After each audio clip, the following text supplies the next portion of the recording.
క్రీస్తునాథుని యందు మిక్కిలిగా ప్రేమింపబడుతున్నటువంటి క్రైస్తవ విశ్వాసులారా, ఈ దైవార్చనలో మరి ముఖ్యంగా దివ్య బలి పూజ యొక్క విశిష్టతను తెలుసుకోవటానికి మనందరం కూడా ప్రతి వారము కూడా ఎదురు చూస్తూ ఉన్నాం. ఒక్కొక్క అంశాన్ని తెలుసుకోవటానికి ప్రయత్నం చేస్తూ ఉన్నాం.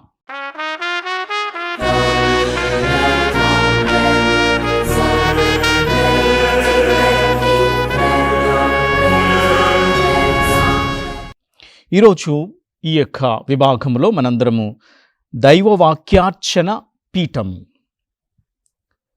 అంటే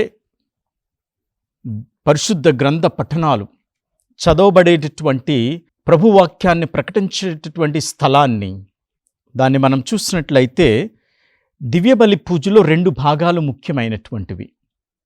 అవి దైవాక్యార్చన, కృతజ్ఞతార్చన. ఈ కృతజ్ఞతార్చనకు మనకు బలిపీఠము ఎంతో అవసరము. దాన్ని మనం కొన్ని విభాగాల్లో ధ్యానం చేసి ఉన్నాం. కృతజ్ఞతార్చనకు బలిపీఠము ఎంత అవసరమో దైవవాక్యార్చనకు ఈ పీఠము, దైవాక్యార్చన పీఠము, దాన్ని యాంబో అని మనం పిలుస్తూ ఉంటాం లతీను భాష. అలాగే మనకు లెక్టర్న్,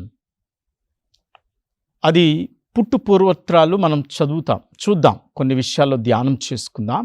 అలాగే కృతజ్ఞతార్చనకు బలిపీఠము ఎంత అవసరమో, ఎంత ప్రాముఖ్యత ఉందో, అలాగే పరిశుద్ధ పఠనాలు చదివేటటువంటి ఆ ప్రదేశము, ఆ ఎత్తైనటువంటి ప్రాంతము, ఆ బైబిల్ పెట్టి పఠనాలు చదివేటటువంటి ఆ ప్రదేశము, దానిని మనం దైవవాక్యార్చన పీఠము అని పిలుస్తూ ఉంటాం. అది కూడా అంత ప్రాముఖ్యమైనటువంటిది దివ్యబలి పూజలో. కనుక మరి ముఖ్యంగా మనకు కొన్ని నియమాలు కూడా మనకు చూస్తూ ఉంటాం. దివ్య పూజ గ్రంథపు సాధారణ నియమావళి అనేటటువంటి మరి ముఖ్యంగా జనరల్ నార్మ్స్, అలాగే general instructions of the Roman missal పూజా గ్రంథపు ప్రారంభంలో ఉంటూ ఉంటాయి. 309 ఆ సంఖ్యలో చూసినట్లయితే ఆ దైవార్చనలోని వాక్యార్చనకు ఉపయోగపడేటటువంటి బైబిలు చదివే పఠనాలు, ప్రభు వాక్యాన్ని చదివేటటువంటి ప్రాంతము ఎంతగా గొప్పగా తయారు చేయాలో కొన్ని నియమాలన్నీ మనకు కూడా ఇస్తూ ఉంటుంది. ఆ విషయాలనే ఇప్పుడు కొన్ని విషయాలు మనం ధ్యానం చేసుకోబోతూ ఉన్నాం. మరీ ముఖ్యంగా ఈ యొక్క దైవవాక్యార్చన పీఠము దాని యొక్క అర్థం ఏమిటి? తెలుగులో మనం చూసినట్లయితే ఆ పదాన్ని మనం మరి ముఖ్యంగా దైవవాక్యార్చన పీఠము అనేటటువంటిది మనం ఆంగ్లం నుంచి, లెక్టర్న్ నుంచి, తర్వాత లతీను భాషలో యాంబో అని పిలుస్తూ ఉంటాం. అలాగే ఈ యాంబో అనేటటువంటి ఆంగ్ల పదము గ్రీకు నుంచి వస్తూ ఉంటుంది. యాంబేవ్ అనేటటువంటి గ్రీకు పదము నుంచి యాంబో లతీను భాష మనం చెప్పినటువంటిది గ్రీకు పదం జాలం నుంచి వస్తూ ఉంటుంది. అలాగే మరలా ఇక్కడ యాంబేవ్ అనేటటువంటిది గ్రీకు పదము మరలా బీమా అనేటటువంటి హీబ్రూ భాషా పదము నుండి ఉద్భవించింది. ఇక్కడ మనం బీమా అనగా ఎత్తైన ప్రదేశము, అది ఎత్తైన ప్రదేశము. ఇప్పుడు నేను చెప్తూ ఉన్నటువంటి ఈ యొక్క అధ్యయనం వాక్యంలో ఇక్కడ ఉన్నటువంటి చూడండి, ఈ యొక్క ఎత్తైనటువంటి ప్రాంతము. అలాగే మనం దివ్యబలి పూజలో కూడా ఆ పూజ పట్టణాలను చదివేటటువంటి ప్రాంతాన్ని ప్రత్యేక విధంగా నూతన దేవాలయం నిర్మించినప్పుడు పీఠాధిపతులు ఆశీర్వదిస్తూ ఉంటారు పట్టణాలకు ముందు కూడా. ఎందుకనే దీని బీమా అనేటటువంటిది హీబ్రూ భాష. అలాగే మనకు లెక్టర్న్, ఆంగ్లము, అలాగే తెలుగులో చూసినట్లయితే దైవ వాక్యార్చన పీఠము, లెక్టర్న్ ఆంగ్లంలో, అలాగే మరి లతీనులో యాంబో, మరలా గ్రీకులో యాంబేవ్, మరలా హీబ్రూ భాషలో బీమా అనేటటువంటి ఈ పట్టణాలను చదివేటటువంటి ఆ ప్రదేశాన్ని మనం పిలుస్తూ ఉంటాం. ఎత్తైనటువంటి ప్రదేశము అనేటటువంటి అర్థాన్ని మనకు ఇస్తూ ఉంటుంది. మనం చెప్పుకుని ఉన్నాం కదా, బలిపీఠం యొక్క అర్థాన్ని కూడా మనం చూసుకుని ఉన్నాం. అది కూడా ఆల్టర్, బలిపీఠము తెలుగు, ఆల్టర్ అనేటటువంటిది ఆంగ్లము, మరలా అల్తారే అనేటటువంటిది లతీను, మరలా మనం చూస్తున్నాం బోమోస్ అనేటటువంటిది గ్రీకు, అలాగే మిజ్బియా అనేటటువంటిది హీబ్రూ. ఆ హీబ్రూలో మరి అక్కడ చూసినట్లయితే వధించు స్థలము అనగా అక్కడ మిజ్బియా అంటే బలినిచ్చుటకు ఏర్పాటు చేయబడిన ఎత్తైన వేదికని మనం బలిపీఠాన్ని గురించి ధ్యానం చేస్తాం చాలా విభాగాలలో. హీబ్రూ పదజాలంలో గ్రీకులో చూసినట్లయితే సరిగ్గా చక్కనైనటువంటి అర్థాన్ని మనం గ్రహించుకోగలుగుతూ ఉంటాం. అందుకనే ఈ భాషలు కూడా లతీను, గ్రీకు, హీబ్రూ భాషల్లో కూడా వీటిని మనం దివ్య బలి పూజలు ఉపయోగించేటటువంటి మరీ ముఖ్యమైనటువంటిది బలిపీఠము, అలాగే దైవ వాక్యార్చన పీఠాన్ని గురించి వివిధ భాషల్లో విశ్లేషణ చేస్తూ ఉన్నాం. ఎందుకంటే అంత లోతైనటువంటి అర్థం మనకు అర్థమవుతూ ఉంటుంది. ఈ విధంగా మనం చూసినట్లయితే ఇది ప్రత్యేకమైనటువంటి ఎత్తైనటువంటి ప్రదేశం అనగా ఎత్తుగా ఉన్నటువంటి ఎలివేటెడ్ ప్లేస్ అంటాం. అంటే యూదులు ప్రార్థనా మందిరంలో దైవ గ్రంథమును పఠనము చేసి ప్రజలకు వినిపించుటకు దీనిని వాడేటటువంటి వాళ్ళు. ఇది ఒక చెక్కతో కానీ రాతితో కానీ నిర్మింపబడిన ఒక ఎత్తైన ప్రదేశంలో ప్రతిష్ఠించి ఉంచబడుట చేత దానిని బీమా అంటే హీబ్రూ భాషలో, అదేదో మన తెలుగులో భాషలో అన్నట్టుగా అర్థం చేసుకోవద్దు. ఆ బీమా అనేటటువంటిది ఎత్తైన ప్రదేశము హీబ్రూ భాషలో నుంచి వస్తూ ఉంది. కాబట్టి ప్రస్తుతం దీనిని వేదిక అని కూడా చెప్తూ ఉంటాం. దాన్నే పుల్పిట్ అంటాం. మరలా వాలుబల్ల, లెక్టర్న్ అని, మరియు ఒక డెస్క్ అనేటటువంటి విధంగా కూడా అది ఇంగ్లీష్లో అంటూ ఉంటారు. కానీ ఇది పుల్పిట్ లేకపోతే లెక్టర్న్ అనేటటువంటి అర్థాలుగా మనం ఇంగ్లీష్లో మనం చూస్తూ ఉంటాం. ప్రియమైనటువంటి విశ్వాసులారా, అంటే ఏం చెప్తూ ఉన్నాం ఇక్కడ? ఈ దివ్య బలి పూజలో మనం ఉపయోగించేటటువంటివి దాని పుట్టు పూర్వోత్తరాలు మనం తెలుసుకోవటానికి ప్రయత్నం చేస్తూ ఉన్నాం. ఎందుకు అంటే యూదులు ప్రార్థనా మందిరములో మరి దైవ గ్రంథాన్ని పఠనం చేసి ప్రజలకు వినిపించేటానికి ఎక్కువగా వాడేటటువంటి వాళ్ళు దీన్ని. ఎందుకు అంటే వాళ్ళు ఆ చెక్కలతో కానీ తర్వాత రాతితో కానీ నిర్మించబడినటువంటి ఒక ఎత్తైనటువంటి ప్రదేశంలో ప్రతిష్ఠింప చేసి మరి అది దానిని అక్కడ నుంచి దేవుని వాక్యాన్ని వాళ్ళు చదివేటటువంటి వాళ్ళు. మరి ముఖ్యంగా మోషే ఇచ్చినటువంటి ధర్మశాస్త్రాలను మనం చూస్తాం. కొన్ని విషయాల్లో కూడా పాత నిబంధనలో కూడా మనం చూడవచ్చు. కొన్ని విషయాలు కూడా మనం బైబిల్ గ్రంథం నుంచి కూడా మనం ధ్యానం చేసుకోవచ్చు. ఇక్కడ నెహెమ్యా గ్రంథంలో మనం చూసినట్లయితే 8వ అధ్యాయము 4వ వచనంలో మనం చూస్తూ ఉంటాం కదా. అక్కడ క్రీస్తు పూర్వము దాదాపు 5వ శతాబ్దంలో మరి అక్కడ ఎజ్రా ఒక కొయ్య వేదికకు పైకి ఎక్కి మోషే ద్వారా దేవుడు ప్రసాదించినటువంటి ధర్మశాస్త్రమును ఇజ్రాయేల్ ప్రజలకు చదివి వినిపించెను అని మనము పవిత్ర గ్రంథంలో మరి చూస్తూ ఉంటూ ఉన్నాం. చూడండి, నెహెమ్యా 8వ అధ్యాయము 4వ వచనము. ఆ సమావేశమునకు ప్రత్యేకముగా నిర్మించిన కొయ్య వేదిక పైకెక్కి ఎజ్రా ధర్మశాస్త్రమును చదివెను అని మనం నెహెమ్యా గ్రంథంలో మనం చదువుతూ ఉంటున్నాం.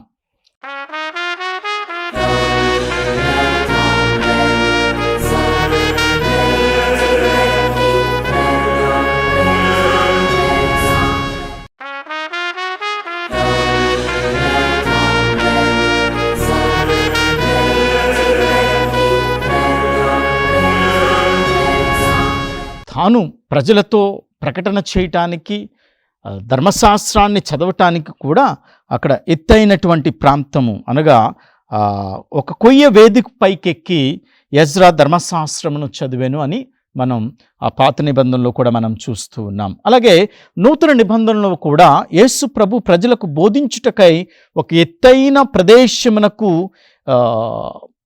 ఎన్నుకున్నట్లుగా మనం బైబిల్ గ్రంథంలో మనం చూస్తూ ఉంటాం. అది మత్తయి శుభవార్త 5వ అధ్యాయము 1-2 వచనాల్లో మనం చదువుకోనవచ్చు అదే విధానాన్ని. ఎందుకు అంటే యేసు ఆ జనసమూహములను చూచి పర్వతమును ఎక్కి కూర్చుండెను. శిష్యులు ఆయన చుట్టూ చేరిరి. యేసు ఈ రీతిగా ఉపదేశింపనారంభించెను. మరలా ఇక్కడ ఎత్తైనటువంటి ప్రాంతము, యేసుక్రీస్తు కూడా ఎన్నుకున్నటువంటి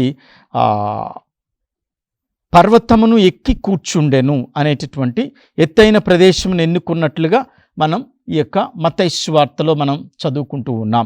అలాగే నెహెమ్యా గ్రంథంలో 8వ అధ్యాయం 4వ వచనంలో కూడా అదే చూస్తూ ఉన్నాం. ఆయన ప్రత్యేక విధంగా నిర్మించిన కొయ్య వేదిక పైకి ఎక్కి ఎజ్రా ధర్మశాస్త్రాన్ని చదివి వినిపించాడు ప్రజలకు.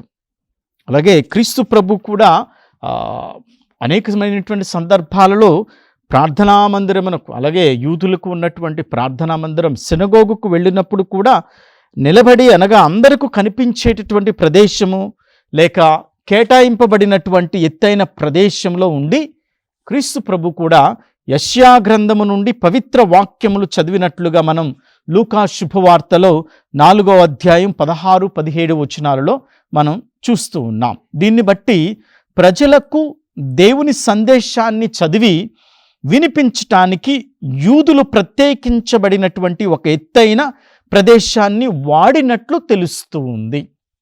ఇది తెలుసుకోవాలి మనందరం కూడా. యూదుల యొక్క సంప్రదాయంలో మనం చూసినట్లయితే అక్కడ ఆ దేవుని సందేశాన్ని ప్రకటన చేయటానికి వీరందరూ కూడా ఏం చేసి ఉన్నారు అంటే ఒక ఎత్తైనటువంటి ప్రదేశాన్ని వాడినట్లుగా మనం చూస్తూ ఉన్నాం. అదే ఎత్తైనటువంటి ప్రదేశమే మనం హీబ్రూ భాషలో బీమా అనేటటువంటి పదం చూస్తూ ఉన్నాం. ఆ బీమా అనేటటువంటి పదము అర్థం ఏమిటి అంటే ఎత్తైనటువంటి ప్రదేశము. అలాగే ఇక్కడ నెహెమ్యా కూడా మరి ఆ జనసమూహమునకు ప్రత్యేకముగా నిర్మించిన కొయ్య నివేదికైకెక్కి ధర్మశాస్త్రమును చదివాను. అంటే బైబిల్ గ్రంథంలో ఈ అక్కడ పాత నిబంధనలో మరలా నూతన నిబంధనలో యేసు ప్రభువే అనేకమైనటువంటి పర్యాయాలు కూడా ఆ ప్రజలందరితో మాట్లాడినప్పుడు కొంచెం ఎత్తైనటువంటి ప్రాంతంలో కూర్చుని ఆయన దైవరాజ్యాన్ని గురించి, దైవరాజ్య విలువల గురించి, దేవుని రాజ్యాన్ని గురించి ప్రకటన చేసినటువంటి సందర్భాలు మనం చూస్తూ ఉన్నాం. ప్రియమైనటువంటి విశ్వాసులారు, అందుకనే ఈ యొక్క దైవార్చన పీఠము యాంబో అనేటటువంటిది చాలా ముఖ్యమైనటువంటిది. దివ్య బలి పూజలో చాలా గౌరవ మర్యాదగా మనం దాన్ని చూడాలి. అలాగే దాన్ని నిర్మించేటటువంటి ప్రాంతంలో అలాగే ఏ జాగ్రత్తలు తీసుకోవాలి. ఒక నూతన దేవాలయాన్ని నిర్మించినప్పుడు అలాగే మేత్రానులు, మన కాపరులు మరి ఈ నూతన దేవాలయాన్ని ఆశీర్వదించినప్పుడు అనేకమైనటువంటి ప్రతిరూపాలతో స్వరూపాలతో పాటు అలాగే దేవాలయాన్ని ఆశీర్వదించేటటువంటి తరుణంలో కూడా బలిపీఠాన్ని కొన్ని మనం విభాగాల్లో చదువుకుని ఉన్నాం. బలిపీఠాన్ని కూడా మరి ఆశీర్వదించి కృష్ణా తైలముతో అభిషేకం చేసి అలాగే తీర్థంతో ఆశీర్వదించి మరలా ధూపంతో వేసి క్రొవ్వొత్తులను వెలిగించి నూతన వస్త్రాన్ని పరిచి ఈ విధంగా ఎంత హట్టహాసముగా ఆ కృతజ్ఞతార్చనను నెరవేర్చేటటువంటి బలిపీఠాన్ని ఏ విధంగా ఆశీర్వదిస్తూ ఉంటారో కాపరులు, మేత్రానులు, అలాగే ఈ దైవార్చన పీఠము యాంబో అనేటటువంటి దాన్ని కూడా మరి పీఠాధిపతులు ఆ వాక్యాన్ని చదివేటటువంటి ముందు ఆ నూతన దేవాలయంలో ప్రత్యేక విధమైనటువంటి ప్రార్థనతో ఆశీర్వదిస్తూ ఉంటాను.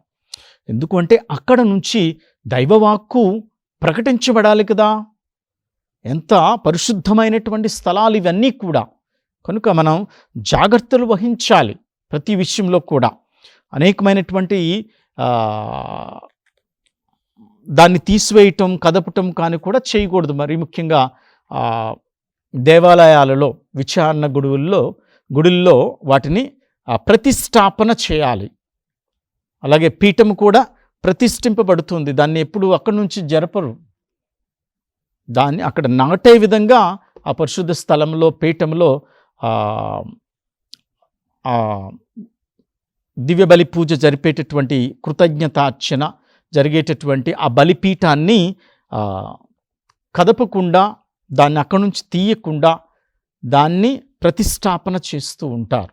అలాగే ఈ యాంబో లేకపోతే దేవుని వాక్యాలను చదివేటటువంటి ప్రాంతం, ఎత్తైనటువంటి ప్రదేశము, దానిని కూడా పరిశుద్ధముగా చూస్తూ దాన్ని కూడా కదపకుండా, అక్కడి నుంచి తీసివేయకుండా ఒకే ప్రదేశంలో దాన్ని ఎప్పుడు కూడా ఉంచే విధంగా చూడాలి. అది విచారణ గురువులు యొక్క బాధ్యత, ప్రతి ఒక్కరికి కూడా బాధ్యత. ఎందుకంటే అక్కడ నుంచే మనకు దైవవాక్యం అనేటటువంటిది కూడా ప్రకటింపబడుతూ ఉంటుంది. అలాగే మనం చూస్తే general instructions of the Roman missile, ఇందాక చెప్పుకున్నటువంటి విధముగా, అంటే దివ్య పూజా గ్రంథపు సాధారణ నియమావళి, దీన్ని మన ఆంగ్లంలో చెప్పుకుని ఉన్నాం, the general instructions of the Roman missile. అందులో ఈ దైవార్చన పీఠము అనగా దైవాక్యార్చన, యాంబో లెక్టర్న్ అనేటటువంటి ఆ పరిశుద్ధ స్థలాన్ని గురించి మనకి ఈ యొక్క సంఖ్య 309లో చక్కనైనటువంటి అంశాలు ఇక్కడ ఇస్తూ ఉన్నారు. అలాగే ఇక్కడ నుంచి కూడా ప్రత్యేక విధంగా దివ్య పట్టణాలు చదవబడుతూ ఉంటాయి. భక్తి కీర్తనలు పాడుతూ ఉంటారు, చెప్తూ ఉంటారు. అలాగే మనకి ఈస్టర్ ఎగ్జుల్టెంత్ అంటారు. ఈస్టర్ ఎగ్జుల్టెత్ అంటే పాస్కా స్తుతి గీతము కూడా ఈ పరిశుద్ధమైనటువంటి యాంబో నుంచే ప్రకటించడం కూడా జరుగుతూ ఉంటుంది. అలాగే మరి ముఖ్యంగా తర్వాత దైవవాక్యాన్ని వివరణ చేయటం, ప్రసంగాలు ఇవ్వటం, అలాగే విశ్వాసుల విజ్ఞాపన ప్రార్థనలు కూడా ఇక్కడ నుంచి చెప్పడం జరుగుతూ ఉంటాయి. కాబట్టి చాలా ముఖ్యమైనటువంటి ప్రదేశము. ఇక్కడ కూడా పరిశుద్ధముగా ఉన్నటువంటి విషయాలను మనం ధ్యానం చేయాలి అంతా. ఎందుకంటే ప్రభువే తన వాక్యము ద్వారా ప్రజలతో మాట్లాడుతూ ఉంటారు కాబట్టి. అందుకనే మనం దివ్య బలి పూజలో హల్లెలూయా హల్లెలూయా హల్లెలూయా అనేటటువంటి ఆ స్తుతి గీతాలు ఆరంభించిన తర్వాత, పఠనాలు అయిన తర్వాత ఆ డీకను కానీ గురువు కానీ ఉన్నప్పుడు, మరి ముఖ్యంగా ఉత్సవాలు పండుగలు చేసుకున్నప్పుడు ఆ సువిశేషపు ప్రదర్శన, చిన్న ప్రదక్షిణగా ఊరేగింపుగా ఆ సువిశేషపు గ్రంథాన్ని తీసుకుని చక్కగా వాళ్ళు ధూపము, మరి ముఖ్యంగా క్రొవ్వొత్తులతో గురువుతో కానీ డీకన్తో ఉంటూ ఈ యొక్క యాంబో దగ్గరకు వస్తూ ఉంటారు. పరిశుద్ధముగా చక్కగా అది దేవుని వాక్యం ప్రకటించబోతూ ఉన్నారు కాబట్టి చాలా ముఖ్యమైనటువంటి విషయాలను గ్రహించుకోవాలి. మరి ముఖ్యంగా అక్కడికి ఆ ఆల్టర్ అనేటటువంటిది, బలిపీఠము దేనికి సాంకేతికముగా ఉన్నది అని చెప్పుకున్నాం మనము, క్రీస్తుకు సాంకేతికముగా. Altar is the symbol of Christ అని చెప్పుకుని ఉన్నాం. అంటే మరలా క్రీస్తువే మరలా తన వాక్యము ద్వారా ప్రజలతో మాట్లాడబోతూ ఉన్నాడు. ఆ వాక్యము అనేటటువంటిది ప్రకటన చేయటం చాలా ముఖ్యమైనటువంటిది ప్రియమైనటువంటి విశ్వాసులారా. కనుక ఈ యొక్క విభాగములో ఈ కొన్ని విషయాలు మనం, అంటే దైవవాక్యార్చన యాంబో యొక్క ముఖ్య పాత్ర, అలాగే అర్థము, దైవార్చనలో మరి ముఖ్యంగా వాక్యార్చన యొక్క పాత్ర, ప్రాధాన్యత అనేటటువంటిది ఇంకా రాబోయేటటువంటి విభాగంలో కూడా మనం ధ్యానం చేసుకోబోతూ ఉంటాం. కనుక ఈ యొక్క చిన్న చిన్న విషయాలను కూడా మనం జాగ్రత్తగా అనుసరించాలి, పాటించాలి. మరి ముఖ్యంగా దివ్య పూజ గ్రంథపు సాధారణ నియమావళి, general instructions of the Roman missile అనుసరించి కూడా ఈ నూతన దేవాలయాలను కట్టేటప్పుడు కూడా ఆ పరిశుద్ధమైనటువంటి ఆ స్థలాలలో బలిపీఠము, మరి ముఖ్యంగా ఈ దైవవాక్యాన్ని చదివేటటువంటి ప్రదేశంలో ఎంత ఆలయాన్ని బట్టి కానీ, లేకపోతే ఆ పెట్టేటటువంటి ప్రదేశాలు కూడా చాలా పరిశీలనలో తీసుకుని వాటిని నిర్మించుకోవాలి. మరి ముఖ్యంగా ఈ యొక్క ఇవ్వబడినటువంటి సూచనల ప్రకారంగా మన అందరం కూడా దానికి ప్రాముఖ్యతనిచ్చుకునే విధంగా చేస్తేనే వాటికి మనం గౌరవించినట్టు ఉంటుంది. అలాగే మరి ప్రతి దినము కూడా దైవవాక్కు ఈ పరిశుద్ధ స్థలము నుంచే, ఈ దైవవాక్యార్చన ఆ పీఠం నుంచే దేవుని వాక్యాలు చదవబడుతూ ఉంటాయి. ప్రజలకు మనం ప్రసంగాలు చెప్తూ ఉంటాం. ఎక్కువగా ఈ యాంబో దగ్గర నుంచే, లేకపోతే దైవవాక్యార్చన పీఠం దగ్గర నుంచే మనం ఆ ఎత్తైన ప్రదేశం నుంచే వాక్యాలను ప్రకటన చేయాలి, దేవుని వాక్యాలను చదవాలి, పట్టణాలను చదవాలి. అలాగే ఆ సువిశేషపు గ్రంథాన్ని కూడా, ఆ సువిశేషాన్ని కూడా గురువు ప్రకటన చేస్తూ ఉంటాడు, ప్రసంగిస్తూ ఉంటాడు. అలాగే విశ్వాసుల ప్రార్థనలు కూడా జరుగుతూ ఉంటాయి. అలాగే కొన్ని పండుగలలో, ఉత్సవాల్లో కూడా, మరి ముఖ్యంగా ఆ పెంతెకోస్తు దినాన్న పవిత్రాత్మక రాకడ రోజున కూడా ఇవన్నీ కూడా మనకి ప్రత్యేక విధంగా కొన్ని గీతాలు కూడా ఉంటూ ఉంటాయి. కొన్ని ప్రవచనాలుగా మనం చెప్పేటటువంటి విధంగా ఆ గీతాల్లో మరి ముఖ్యంగా మనం చూస్తూ ఉంటాం. పాస్కా స్తుతి గీతం కూడా, మరి ఆ యొక్క పాస్కా జాగరణలో ఆ పూజలో కూడా ఆ పాస్కా స్తుతి గీతం కూడా, ఇవన్నీ కూడా పాడబడుతూ ఉంటాయి ఈ స్థలము నుంచి. ఎంత పరిశుద్ధమైనటువంటి స్థలము అంటే గొప్ప స్థలం. ఎందుకంటే ఇక్కడ నుంచి దేవుని వాక్యము ప్రతి దేవాలయంలో కూడా ఆ యొక్క దైవ వాక్యార్చన పీఠము ఆశీర్వదింపబడుతూ ఉంటుంది. యాంబో దేవుని వాక్యాలను ప్రకటన చేసేటటువంటి పరిశుద్ధ స్థలము. మన మేత్రానులు, బిషప్ గారులు దేవాలయాన్ని ఆశీర్వదించినప్పుడు ఈ వాక్యాలు, పట్టణాలు చదివేటటువంటి ఈ యాంబో దైవ వాక్యార్చన పీఠాన్ని కూడా ఆశీర్వదిస్తూ ఉంటారు. కనుక ప్రియమైనటువంటి విశ్వాసులారా, ఈ యొక్క కార్యక్రమాలను వీక్షణ చేసి దివ్య బలి పూజలో చిన్న చిన్న విషయాలను కూడా విశ్లేషణ చేసి దానికి బైబిలులో ఉన్నటువంటి పుట్టు పూర్వోత్తరాలు, అలాగే వేదాంతాలు, అర్థము, గుర్తులకు పరమార్థాలు, విలువలు అనేటటువంటి, అలాగే మనం పాటించవలసినటువంటి విషయాలు. మనం ఇక్కడ చిన్న చిన్న తప్పులు చేస్తూ ఉంటాం, మనం ఇక్కడ పట్టించుకోకుండా ఉంటూ ఉంటాము అనేటటువంటిది కూడా ఈ విభాగాల ద్వారా మనం నేర్చుకోవటానికి దివ్యవాణి ఎంతగానో సహాయం చేస్తుంది. కాబట్టి మనం దివ్యవాణికి కూడా ప్రత్యేకంగా కృతజ్ఞతలు తెలియచేస్తూ ఈ విభాగాన్ని వీక్షిస్తున్నటువంటి మిమ్మల్ని అందరినీ దేవుడు ఆశీర్వదించాలని ప్రార్థన చేస్తూ ఉన్నాను.